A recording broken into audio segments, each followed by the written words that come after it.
Good day. Welcome to the Cory Morgan Show. This is my weekly platform to rant, rave, read out some news stories, and check in with thought leaders and opinion creators from across the country. As you probably might notice, I'm dressed a little differently than usual. It's Stampede Week in Calgary. For some viewers outside of Calgary might not know this, but most probably do. This is when we take advantage of this event to be able to cosplay for a week and pretend to be cowboys for a week, and it gets me out of having to wear the old outfits and everything. Nico's made a great Stampede background there, and it's been going really well in Calgary this year. A really good Stampede, a lot of people out having a good time.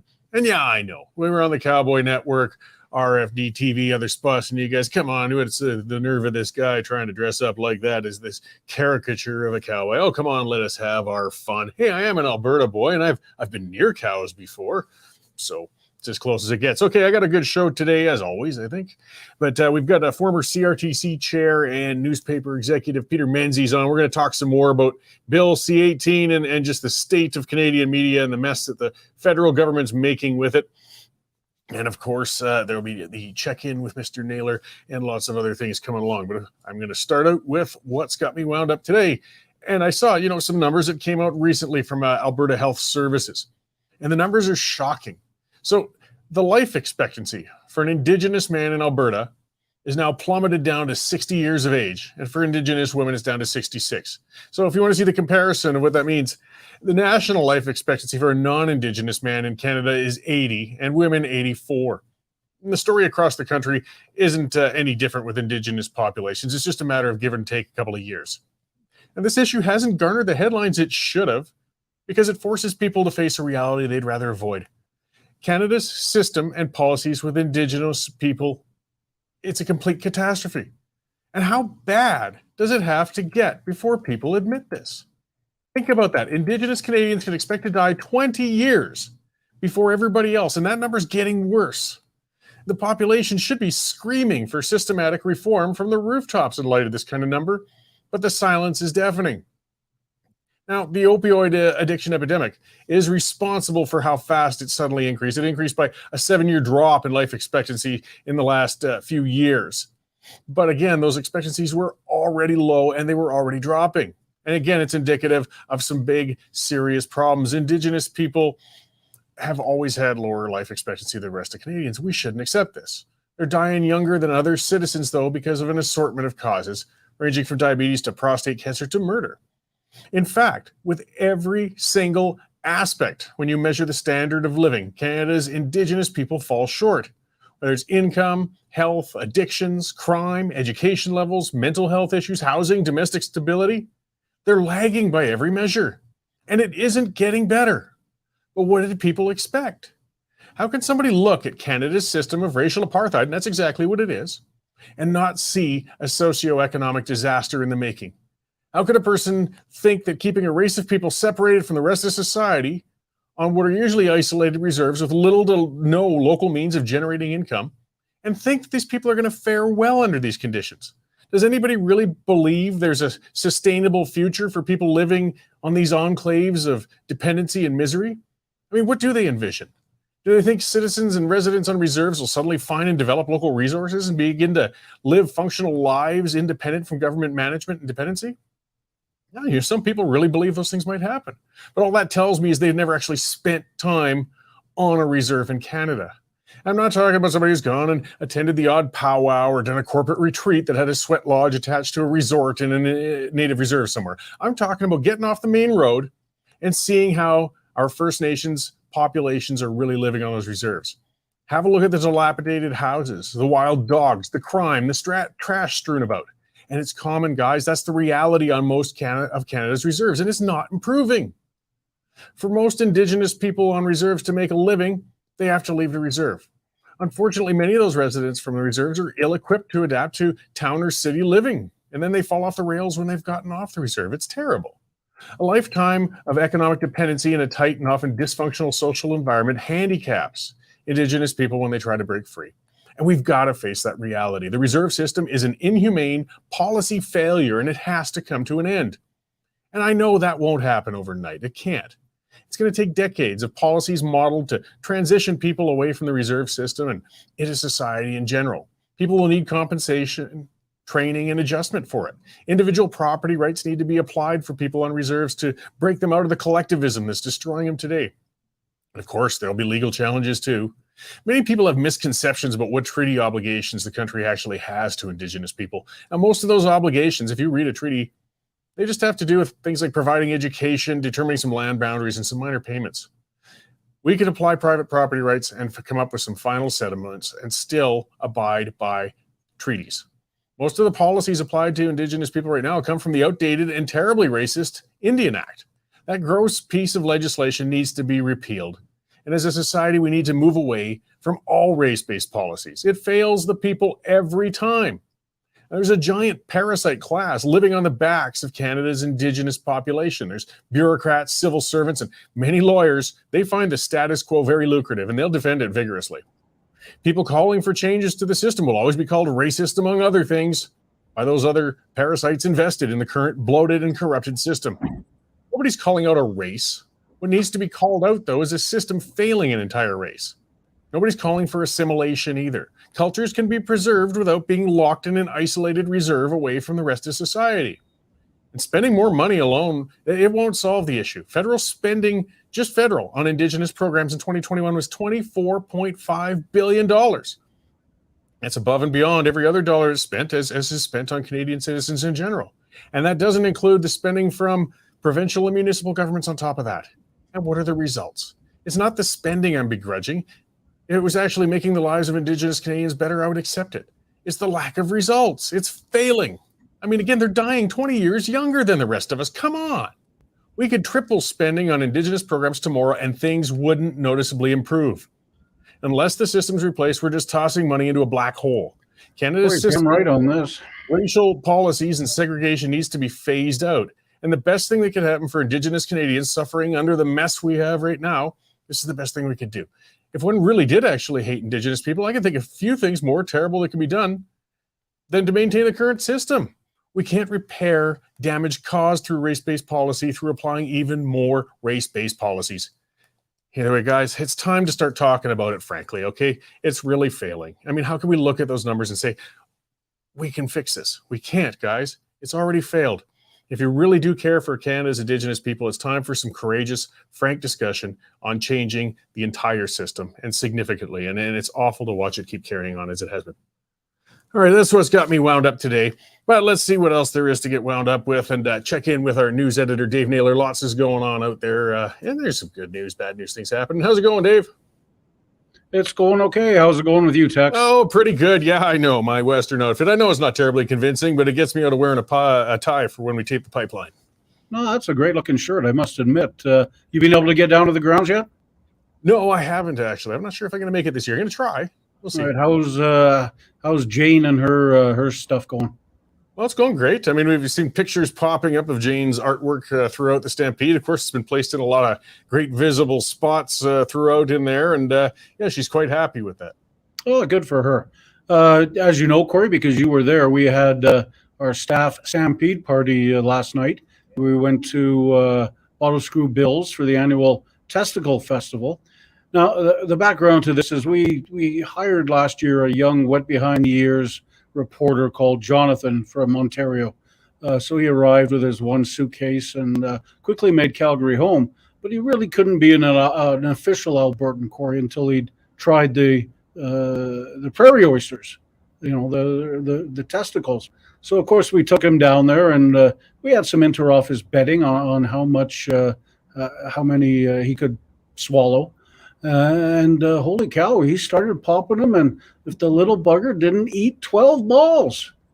I've never seen him happier than when he's got a mouthful of balls. I know. The staff checked, and they had no record of anybody eating that amount of balls before. So Jonathan Bradley is the official king of the balls. And you can read all about it on the website now, and excellent video put together of the ordeal by Nico. So that's a lot of fun, that story.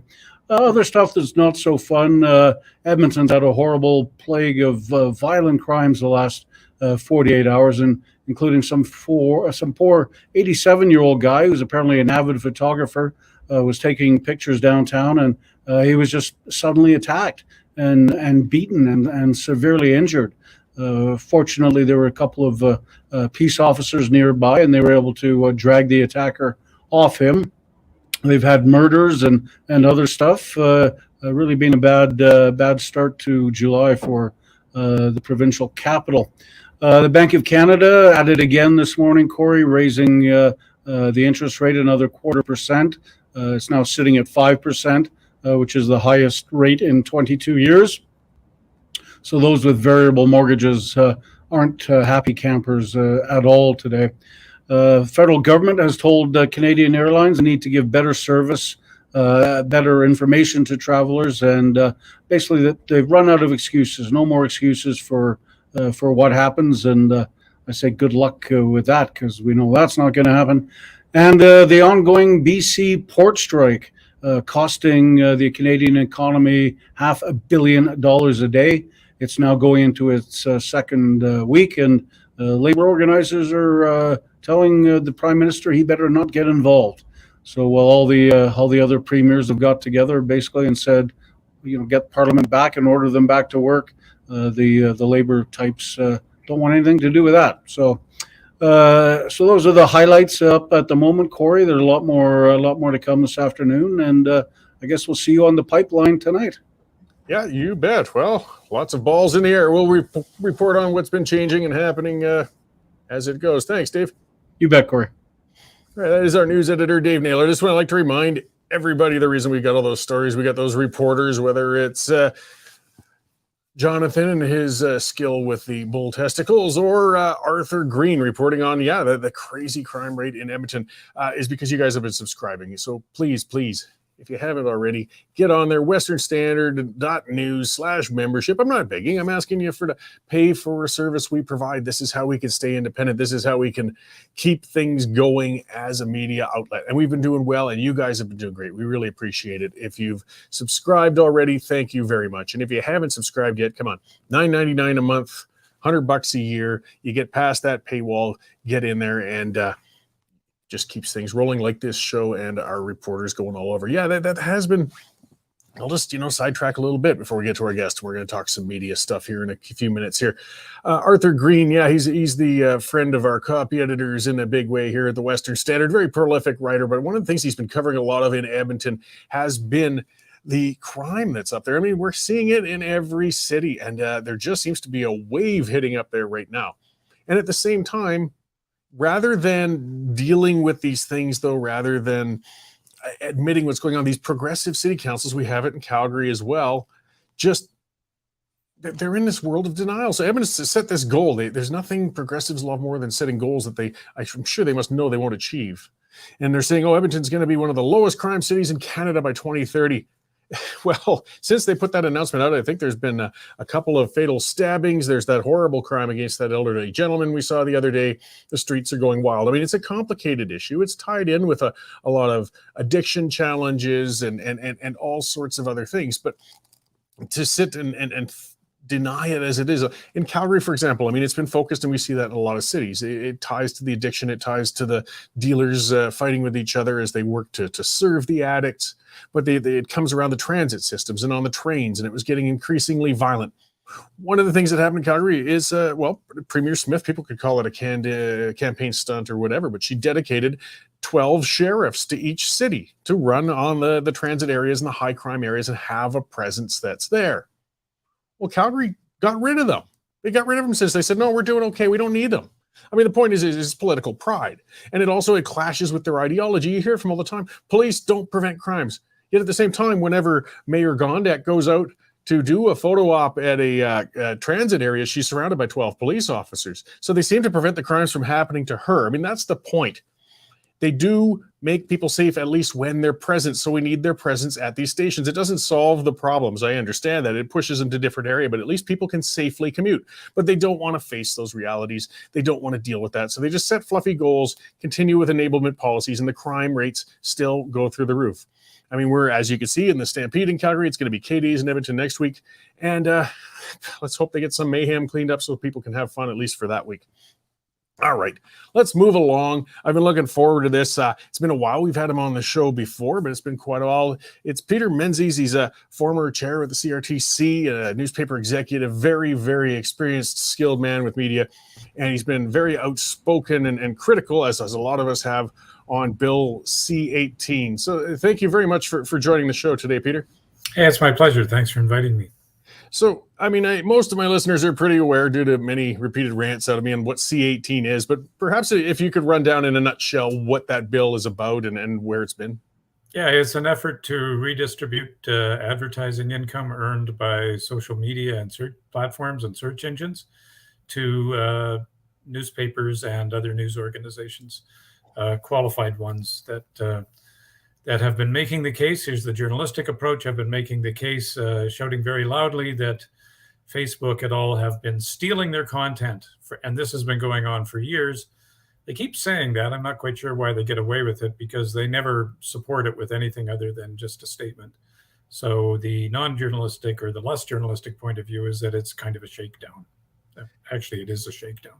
It most certainly is. But I mean, I guess maybe we'll talk a little more, though. I mean, I would consider it as a libertarian, more of a devil's advocate point of view. But I mean, you've seen the decline of revenue and ability in the media industry. You know, I mean, it's been dramatic this last 10 years, and people will call it a problem that needs to be solved, whether or not the government should intervene to do so or not.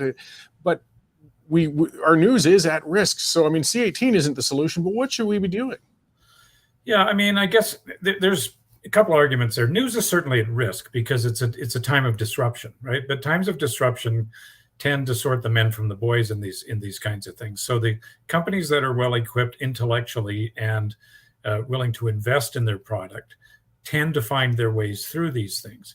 Companies that aren't tend to struggle more. I mean, it's going to be a struggle for everybody, but some make it and some don't. That's what happens. That's when things evolve, right? When the business models evolve in terms of that. There have been a number of newspapers, the Wall Street Journal, the New York Times is actually starting to do quite well, Daily Telegraph in London, the Times, the Guardian made money last year in London. And, after years of not making it and going with, voluntary subscriptions and voluntary donations, others have gone behind a paywall. You guys are using a paywall. The guys who are going back to that and are providing content that is pleasing to their readers are getting through it. Others are not.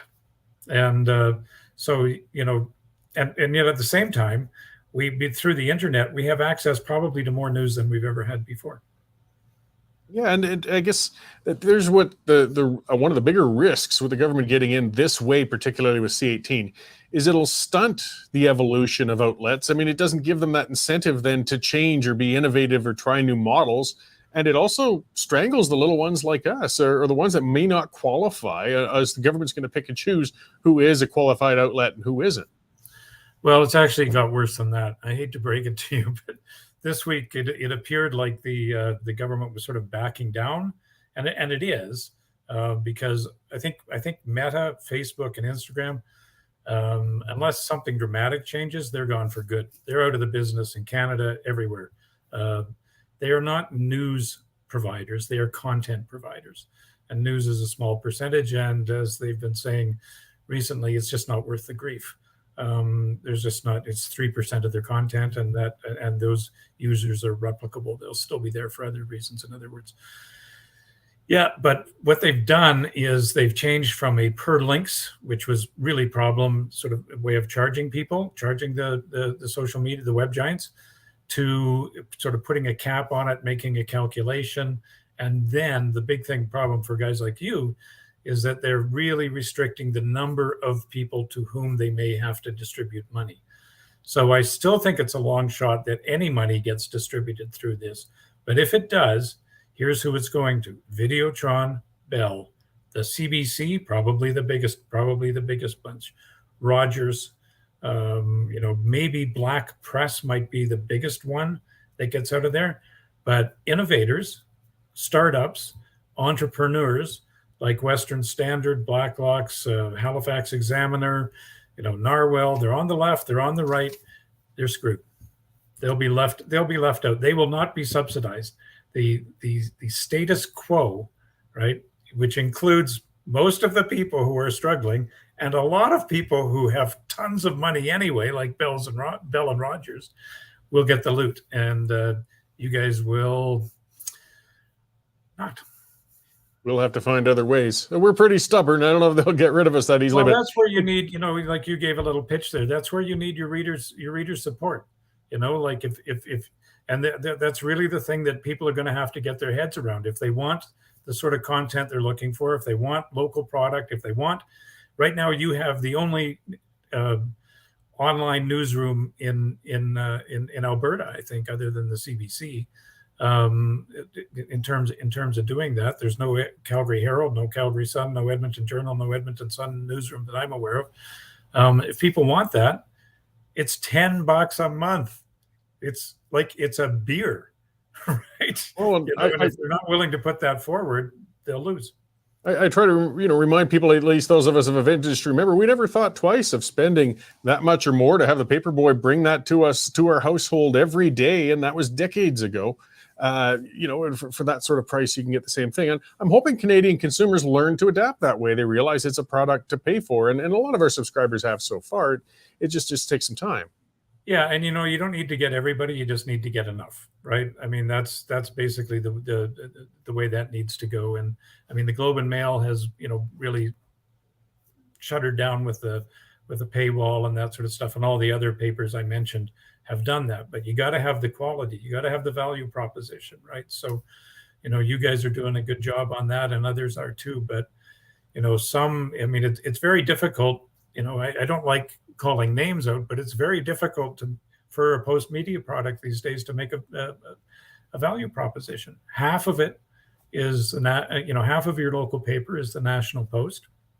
So why would you buy your local paper when really, school board doesn't get covered, city council get covered, courts, now and then, right? So what's the point? No, it's difficult. So, do you think maybe though, the government backed down a little bit, and as you sort of point out, the government really doesn't have the leverage they pretend to have or think they have with the social media giants. It was 3% of the content they provided. I can't see Facebook and Google backing down. People keep saying, well, that happened in Australia, but I think that just says all the more they're not letting that precedent get set, because every country with a greedy government's going to come in and try and snatch some from them in the future. So, do you think the government will swallow some pride maybe and just get this bill, or are they just going to keep on this standoff and no news gets provided on those giants at all? Sure. Well, first of all, the narrative that Google and Facebook backed down is one spun by Rupert Murdoch's media in Australia. It was actually the government that backed down and made some amendments and said, basically, you're free to make your own deals. And then nobody's actually ever used the Australian legislation. So to that extent, the Australian model is the government threatening to do something unless everybody else does something. I think the government's in the situation right now where I think it's too late for Meta, for Facebook. I think they insulted them too much. People don't make emotional decisions; they make business decisions. But they also found that they were probably going to be insulted whether they made a philanthropic decision and said, "Okay, we'll help anyway." Because let's face it, none of them set out to kill newspapers or to kill news products, right? In terms of that, so what they're trying to do now is salvage some sort of deal with Google, which will put a cap on it. And right now, my understanding is there's a huge difference between what News Media Canada and some of the other lobby groups lobbying for the loot are expecting and what Google's willing to pay. So, the best case scenario, this ends up with them making some kind of deal with Google, who then get exempted from the act, and then they maybe never even bother bringing the act into force, which allows Facebook, Meta to still carry news, which they might decide to get it, but it might be too late for that. They might decide to get out of the business anyway. Or as it stands, they don't get any deal with Google. And as it stands, they're not going to get one, near as I can tell. And we play this drama out through the fall, and then we'll see what probably the best case scenario for everybody is that the government amends Bill C-18 so that the coming into force date just gets extended into eternity. And Yeah. you just they don't withdraw the act. It sits there, but no harm is done. Yeah, you just kind of let it die quietly of old age. Yep. I mean, something that's got to be frustrating, and it's been I wrote on it recently, a difficult environment for established journalists. They put in their time and everything, and then there just isn't the demand for their product as there used to be. But I mean, I see it as almost some of the outlets are really jumping on the government bandwagon. I think Post Media said they're going to stop advertising on Facebook, and the shots go back and forth. But it feels it's just sad to see such large institutions getting down to that rather than seeking changes in their ways to try and get out of the soup they're in. Yeah, it is. It's really it's kind of embarrassing, isn't it? Right? Like, I mean, it's kind of nationally embarrassing to see that we're going through this with our media. I mean, we used to be pretty proud of our media and that sort of stuff, and a lot of it just isn't very good anymore.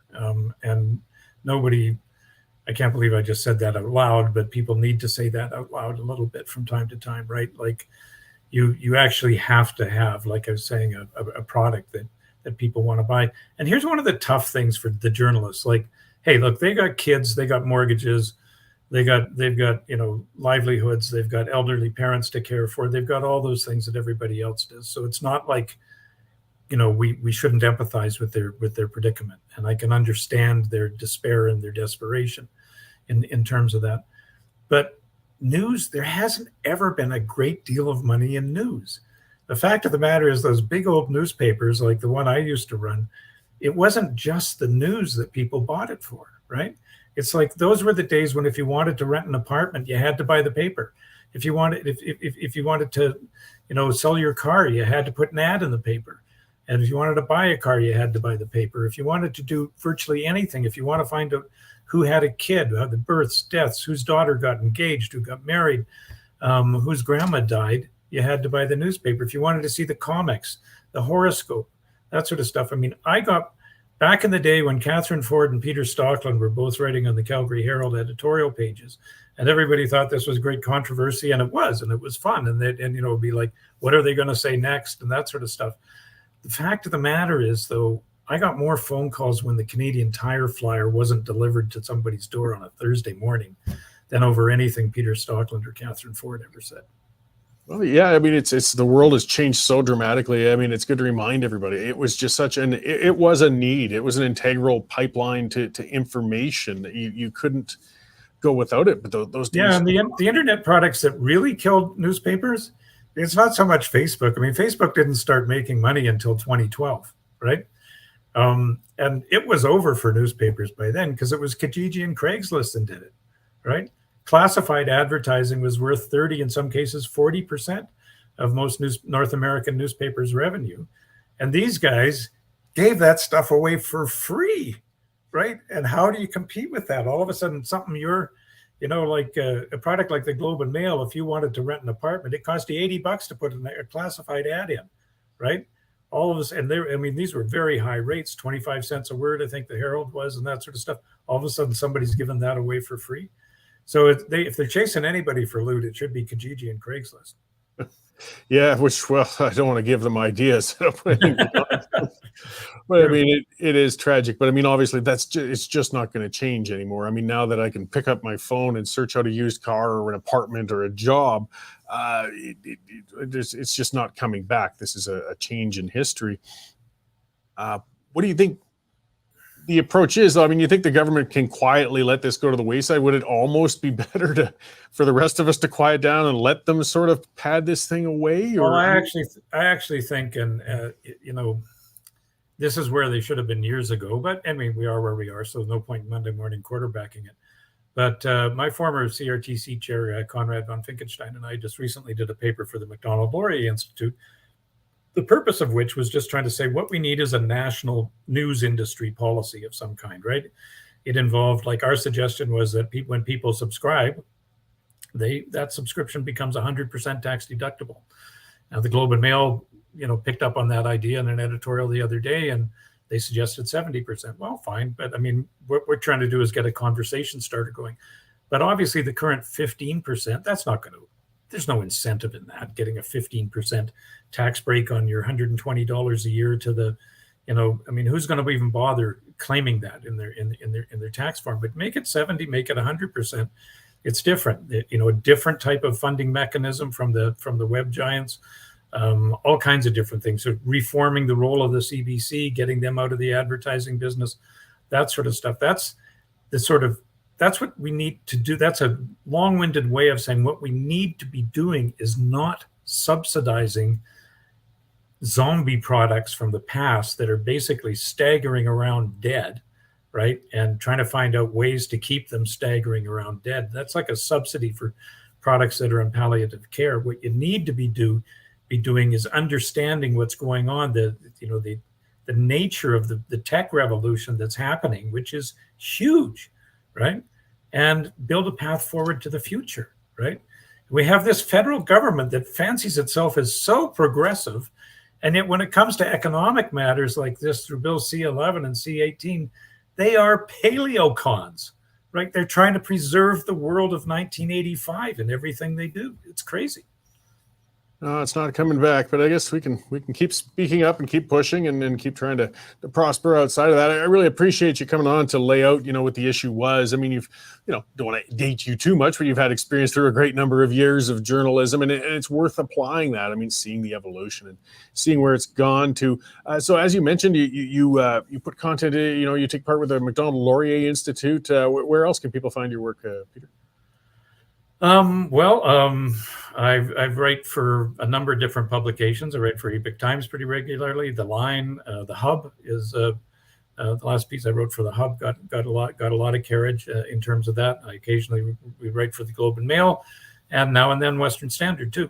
Can pick up my stuff. So watch for it. If people were to follow the Macdonald-Laurier, the easiest thing is to follow the Macdonald-Laurier Institute site or social media feeds, because they pick up just about everything we do and republish it under their brand. So that's probably the easiest way for folks to do it. Great. Well, thank you. Other interesting stuff there too, by the way. Yeah, I was about to say, I've had a number of guests, who've been part of the Macdonald-Laurier Institute. They're a fantastic organization. People should go there, as you said, just to look in general. You could lose some hours digging into the content there. It's fantastic. Yeah. So, great. Well, I thank you again for your time and sharing with us today, Peter. And hopefully the next time we talk, it'll be a little less bleak outlook. Yeah. Well, like I said, keep your chin up. I mean, this is a disruptive time. It's a tough time. People will need new ideas. Some will work and some won't. But just keep going forward, and the smart and the able will survive. We will. We're also this stubborn. That's all right. Hey. Hey, thanks, Cory. That was Peter Menzies, and yes, just a resume too long to list when it comes to the media world, and it was good to get that plug for the Macdonald-Laurier Institute, because there's a lot of things there just worth having a look at. So yes, let's see. Let's get back to talking about balls. I just can't get tired enough of that. But we have some fun around here as well. That was something, though, that Peter mentioned, is we have a fully functional newsroom. We have an office in Calgary here with our news editor, our copy editor, our reporters, people working in all sorts of roles here. And no more outlets, very few have those anymore. But, part of it, too, is being sociable and having fun. So we got out, as we said, Dave mentioned the other day, down to Bottle Screw Bill's is the name of the bar in Calgary, and they're having their testicle festival. And we gave young Jonathan Bradley a chance to establish himself. So maybe we'll run a video of that just so you can see what's going on there. Jonathan Bradley, and I'm a reporter with the Western Standard. I'm here at Bottle Screw Bill's right now. It's the Calgary Stampede. It's the annual testicle festival. I'll be having prairie oysters. And in case you know what prairie oysters are, they're deep-fried bull testicles. My boss, Derek, has told me that I have to eat these to keep my job, or he'll send me back to Ontario. So, which I don't want to do because Alberta's far better than Ontario. So I'm going to dig in and have some. Here he goes. Here we go. Here he goes. Ketchup. Oh.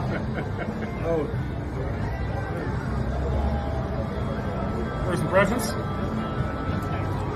Pretty good. The deep fried takes away from the fact that Put it all in your mouth. Come on. all right. Oh, like a cream sauce. Hi, Chris, I need Jonathan.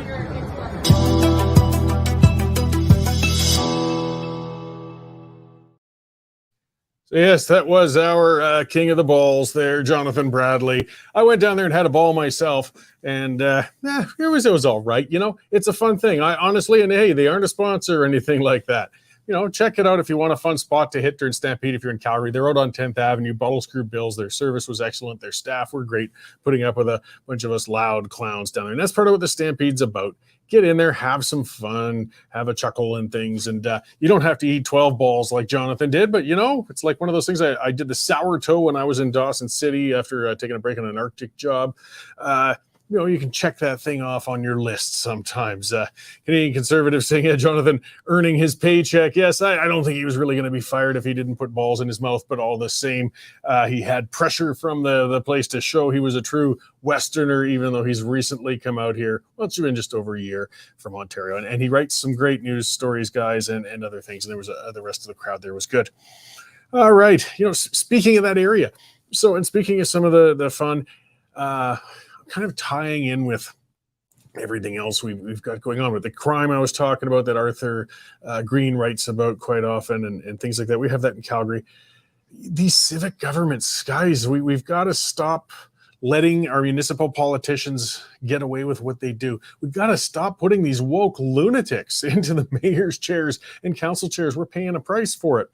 So yeah, Calgary's downtown, as I said, we got some serious crime challenges right now. I think the reason we're not hearing about a lot of them right now is that, you know, the Stampede is overwhelming everything with news coverage. So in Edmonton, you're hearing it. When we were sitting there, it was at least 6 ambulances went by on 10th Avenue where we were down there, enjoying ourselves on the patio, having a fun time. And we know the majority of that was for overdoses.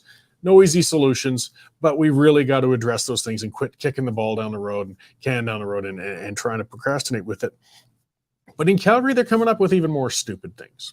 Yeah, I know. There's always room for municipal politicians to come up with stupid. And, you know, everybody in just about every city can nod their head and because they know they've seen idiotic anti-automotive policies like this come up. Because there's this cult-like thing. I mean, some point out it's, you know, Agenda 2030, things like that. I think those inspire a lot of these municipal politicians, but they really are at war with vehicles.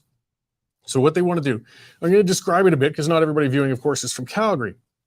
But Calgary, south of the downtown, has sort of a main artery full of businesses, neat spots, restaurants, bars, stores. It's 17th Avenue Southwest. And it goes through an area that's called the Beltline. So it's kind of outside of the main skyscrapers, but it has a lot of apartments, a lot of high density living, and a lot of population. Well, the clowns in City Hall are saying, you know, we should shut 17th Avenue down and make it a big, long pedestrian zone. Oh, and they're talking seriously about this. Now, 17th Avenue moves 15,000 vehicles a day. If you go south of 17th, describe it to others, that's Mount Royal. It's not a good neighborhood to get through for getting from one place to another. It's on a hill and it's a rich neighborhood full of mansions. You go north, you're going farther into downtown. Now, what the hipsters who were supporting this idea and the others saying, oh, we would love that. We don't want cars in our belt line. Those 15,000 vehicles are all going to pour onto the other streets, guys, to get around that. They were going from one place to another place. And they can't stop just because you morons shut down access down this main road. They will just go down another one and you're transferring the problem somewhere else. But it won't be 15,000 worth. No, 5,000 of them are going to say, you know what? Whatever I used to have to do down there, I'm just not going to do it anymore. I'm going to do my stuff in the suburbs. I'm going to go somewhere else and take my business, my time, my wallet to another spot. Some of the citizens in these high-density, traffic-laden areas will also get the hell out of there. I've said it on Twitter. It works people up because I live rural, actually. I'm just outside of Calgary on an acreage, but I'm not in the city. And every time these twits pull off stuff like this, my property values go up because more and more people say, I've had it, I'm out. But I mean, Calgary's downtown is a disaster zone, as are many of them. With the addiction, with the ground level businesses get down there. For lease signs are everywhere. And they talk to business owners, they bully business owners. Oh, this will be a good idea for the businesses. No, it won't. No, it won't. Neither was it when they stuck stupid friggin' bike lanes in front of all of those businesses. Oh, that's going to bring more business to you. It didn't. Cyclists don't spend money. God, guys. So you close that down, It'll be great for 17th, perhaps, during Stampede and on some nice summer days. Other than that, you're going to crush those businesses and you're going to make the whole neighborhood. There's a map of the city, you know, it's limited by a river and a number of areas. You cut that main east-west access and you're going to cause a real problem. The only other decent access, there's 11th and 12th Avenues.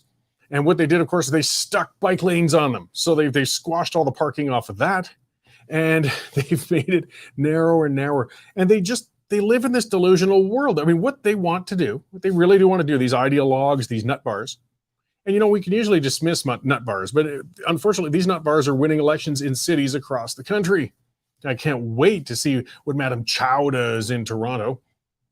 But they think if we could just hound and harass and annoy auto drivers enough, they'll just say, you know what, I'm going to go green and ride a bike to work in January. In Calgary. I'm going to ride the bus. I'll just put on my stab-proof vest and hope that I don't get killed on the way to work. It's not going to happen, guys. They leave. There's no more cycle commuters in Calgary now than there were 10 years ago, despite all the bike lanes built for them. There's a lot of recreational cyclists who use those a bit in summer, but the hardcore people who actually are going to throw on spandex, freeze their testes off and get their way across a city to go to work has always been around 2 to 3% of the people, like in wintertime. These are just fringe, good on them, but fringe lunatics. They didn't need dedicated lanes. It doesn't matter. They got their lanes. And we're seeing more of it. They haven't stopped with the core now. They're going on to 17th. Go to 8th Avenue in Calgary. That's been a pedestrian zone for a long time. It has some neat businesses. It has things along there. But guess what? It's also got loads of for lease signs because the city won't stop the social disorder and nightmare that's going on there. And they've throttled all the parking so badly that people don't come down there to visit those businesses because it costs too bloody much. Either way, the whole bottom line of what I'm getting to is we see this everywhere. But the part of having these progressives winning these civic elections, the problem isn't that they're winning. It's that they're winning because only 20, 30, at tops, 40% of people are bothering to get off their butts and vote in municipal elections. It's on us, guys. You got to get out there and fire these clowns, or they're going to continue to run rampant like this. You know, with all of this stuff going on around here too, this is something we see in Calgary. Gondek spoke to that, and the Calgary Economic Development, which is a slush fund organization for City Hall, we're talking about we should move away from the cowboy image of Calgary. Yeah, we've got branding that's known internationally, the Calgary Stampede, this cowboy thing. And yes, it's cosplay, it's cheesy to some, but it brings a massive amount of people to the city. It puts the city on the map. And these elected morons in City Hall think we should move away from that. We want to be more like Paris. Guys, you'll never be like Paris. You want to know why? Because Paris is over in France and it's a city that was based on a medieval model to begin with. Quit trying to aspire to be what you're not and develop with what you already have. Oh, we got to be world class. Guess what? We already are. So could be Edmonton, Saskatoon, Winnipeg. But we've got to apply common sense to these cities, not try to be something else. Take what you are, take your strengths, expand on them. One of your strengths should be common sense on the part of the voters, meaning they're not going to vote for these twits any longer. You're going to bring in people who are going to actually represent you. You're going to bring in people who want to make your place better, not rip it down and build it into some crazed globalist hipster model that they have in their mind, because it's failing. It's not working. And it's as similar as it is with the electric vehicles. I see that with the cyclists and the rest too. Oh, everybody's going to switch to EVs. Everybody's going to switch to EVs. You know, we've been hearing that for 15 years. They've subsidized the crap out of it. They've poured loads of money into EVs. And guess what? It's still only 5% of the vehicles on the ground. I'm speaking of electric vehicles. Maybe the day will come, but it's failed so far. And unless they change, well, that's a separate discussion. Unless we change our climate dramatically enough, we're not going to see a large demand for year-round bicycle infrastructure in these major cities. But now I've seen, maybe there's some benefits to global warming if it's coming along. If you guys really want to generate support for your bike lanes to expand and have people riding their bicycles around in February, January, then we should be warming up the earth faster. That's the only way it's going to happen. I'll ride a bike downtown in February if it's 20 above, but I'm going to have to burn a heck of a lot more coal and wood to get there, I guess, assuming those things change it. Madness going on out there. But I mean, yes, that case, we Where's the common sense, especially when it comes to the crime, the enablement? And we're seeing our cities getting worse and worse in our centers. Look to the entire West Coast, because that's where the imbeciles in city council seem to look for inspiration. Look to what San Francisco, Portland, Vancouver have done with enablement of crime of every kind, whether it's drug-based or even shoplifting and theft. It's turned every one of those cities into uninhabitable crap holes downtown. And we're following suit. They keep saying, we want to follow the science and go with what works with the addiction episode. Well, okay, we know what doesn't work. So let's rule that one out and then start working on new things, but they won't give up. No, if we could just facilitate, enable, give enough free supply to people long enough, they'll get off those drugs.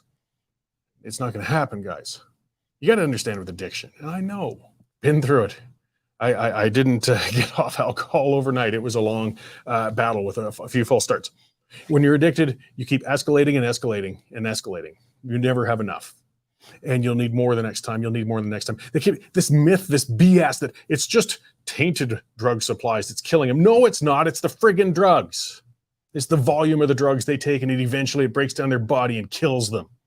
Don't make your excuses that if we could just clean up the drug supply enough, these guys will survive it. They won't. They're addicted. They're living on the streets. They're going to die. They need treatment. They need to get off that stuff. Doesn't matter how pure you make your fentanyl or your crack or your methamphetamine for them. There's no safe supply of it. So let's just get off that and get on to reality with it. As Arthur Green, there we go, our goofy newfie. I'll let him off with the final comment before I get going. I'm done with my ranting and raving. I'm going to enjoy Stampede. I'm going to smile. I'm going to laugh. I'm going to talk about balls. But he did say, we don't give out shots at AA meetings. And that's the truth, guys. If they were giving me shots of whiskey when I'd go to all my AA meetings, I'd probably still be a drunkard today and probably wouldn't even have a job. All right, thanks for tuning in this week, guys. I'll be back to my normal outfit and ranting and raving about all sorts of other things next week at this time. So thanks for tuning in, and we will see you then. The current Lethbridge feed grain prices are as follows. Cash barley's at $4.28, feed wheat's at $4.18, and corn's down $3 at $3.90 per metric ton. In the milling wheat markets, September Minneapolis futures lost 15 cents at $8.49, with local hard red spring bids for July movement at $9.75 per bushel. In the oil seeds, nearby canola futures increased to $11.20 at $7.98.30 per ton, with delivered values for August movement at $18.33 per bushel. In the pulse markets, nearby red lentils are trading at 34 cents a pound, and yellow peas remain at $11.50 per bushel. In the cattle markets, August live cattle are down 22 cents at $178.60 per 100 weight. For more information on grain marketing, call me at 403-394-1711. I'm Sean Smith at Marketplace Commodities, accurate real-time marketing information and pricing options. Canadian Shooting Sports Association. Without the CSSA, our gun rights would have been taken long ago. These guys are on the front lines helping to draft smart and intelligent firearms regulations and legislation in Canada, and more importantly, educating the public about how we keep guns out of the hands of the wrong people. To become a member, it's absolutely worth every penny.